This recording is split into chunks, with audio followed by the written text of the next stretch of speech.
Welcome everyone to this day one of WCS 2024. I'm very happy to be here today in the booth of Arctech, a very nice booth with a lot of very good samples. I advise everyone to come and visit. And I'm very happy to meet today Mrs Vivian Fang, who is the Deputy General Manager for Middle East and Africa at Arctech, and Mr. Hans Pan, who is the Global Supply Chain and Manufacturing Center General Manager. Welcome on board. Thank you. Thank you. I'd like to start with you, Ms. Viviana, and ask you about your local presence in here. I learned that you have an office in Dubai and a growing team. Can you tell us a little bit more about this place? Okay, actually we are running in this region with multiple locations. And later on, Mr. Hans will share more the presence in Saudi as well. So now we have our regional office in Dubai. And by end of this year, we are targeting to have around 25 people there.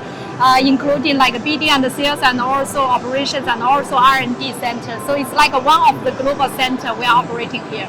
So it's more about localized team. We are trying to invest more in this region, including Africa as well. So you are fully committed here to the region by a growing team, and also you're also hiring a variety of people, right? Engineering, support, and all of that. Tell us more, first of all, congratulations on completing Dhafra project, the 2 gigawatts. Tell us more about this project, please, about your participation and contribution there. Okay. Thank you for asking for this project. Actually, this 2.1 gigawatt project already commissioned in year 2023. And also, this is, at that time, it's the largest individual bifacial module photovoltaic power plant. And also, we are having till now, the latest largest power plant in Saudi Arabia is 2.6 gigawatt there. And in this Dhafra project, we deployed at that time the latest technology for this multiple point driving tracking system, and also it's 2P tracking solutions there. Great. Then I'll move to Mr. Hans and ask you, please. So there are only a few tracker players that are successful in this region. Why is it so difficult to be successful like you did here in UAE and in the Middle East in general? Thank you for your questions. Good questions. Actually, for the Arctech, our product innovation is very strong. So based on the number one is the sky, earth, and the human and the harmonics. This is the value orientations. So this is why EPC customers and also the end users like our products. That's number one. Number two is our product design is very reliable. For example, the growings. Our product design is growing is the Saudi and the UAE, the environment is very tough. The summertime is very hot and the growing is very, very high. Like a C4 edge environment is it. Our design materials, we use magnesium, aluminum materials, can be surviving there more than 30 years. That's why end customers using our products. Thank you. That's very insightful. Yes. And from experience and multi-gigawatt experience here in the region. Yes, thank you. I'll move please to tell us, you have some good news for the Saudi market about your local presence there. Yeah. Could you tell us about your plans there in Saudi in general? Okay, thank you. So as we shared in year 2023, we are very much fortunate to secure this 7 gigawatt. Among this 7 gigawatt capacity in this Middle East only, we have 4.5 gigawatt was in Saudi Arabia, and also we will be continuously invested not only for the local team, we are hiring more Saudi Arabia nationalities and also UAE nationalities as well, and also we will be having certain investment for our manufacturing centers there. So we are committed to invest more rather than just selling and subcontracting and procuring something like that.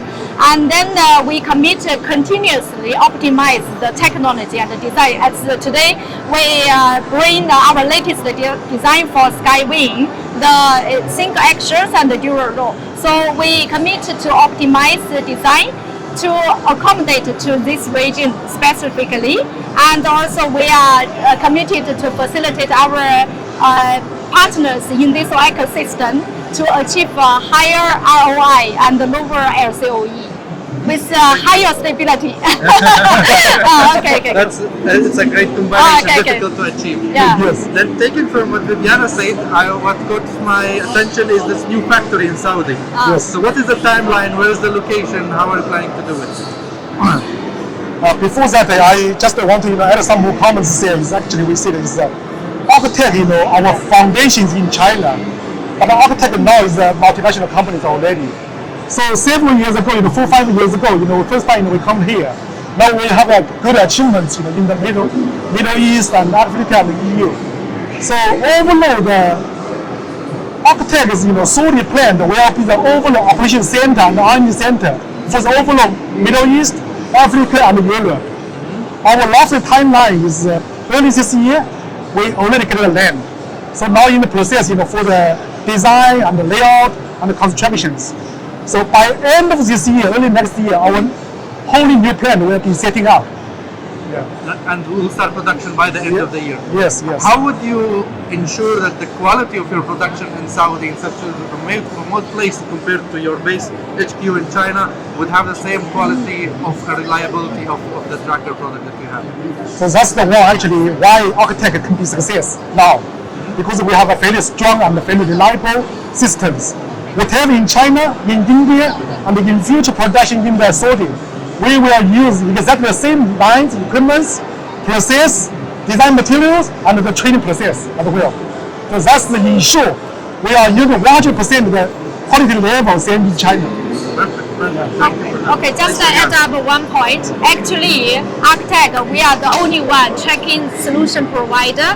We have our own wind tunnel laboratory. So we keep studying for the different parameters, like in Middle East, in Africa, in Europe, in all over the world. So this is trying to understand from R&D, and also trying to deploy this to the manufacturer and the entire quality control system as well. Yeah, commenting on what you have just said, I'd like to ask you, what is your commitment as Arctech to the region here, and what would be your contribution in the future? Okay. So we can see the continuous growth in this region, and also as we convene the very clear value proposition, we invest here, and also we are hiring more local people here, trying to deliver more employees here as we are trying to build the job opportunities here to facilitate this region to growth and also deliver more value to the ecosystem. And does that apply? So that's from the human side or the social side. You'll be creating more jobs to local communities. Yeah. And from supply chain side, would you be sourcing internally here locally as well? Even Arctech similar plants in the Saudi, in the Jeddah, we will still have 50% the materials from the local suppliers. That's we have the discussion with our key partners cities, because the market size is growing very fast. This plant will service the Saudi regions, service the Middle East regions, service the Africa, together with the European regions. Perfect. Thank you. Thank you very much. So our audience, if you want to get more about, let's say, Arctech, you can visit their booth in the coming 2 days if you are around UAE. And if it doesn't work this time, the team is based in Dubai. You can visit them and in the office and also learn more about their products for your upcoming projects. 欢迎光临。欢迎光临。Welcome to visit us. Thank you very much, Vivian and Hans. That was a very informative discussion. Thank you. Very happy to see a big multinational like Arctech moving to the region here, setting up your production facility, creating jobs here, sourcing locally, and providing a local product to the local project. Thank you. Congratulations on your 7 gigawatts pipeline that is in here, and looking forward to see that multiplying by 10, maybe 100 very soon. Thank you. Thank you. Thank you.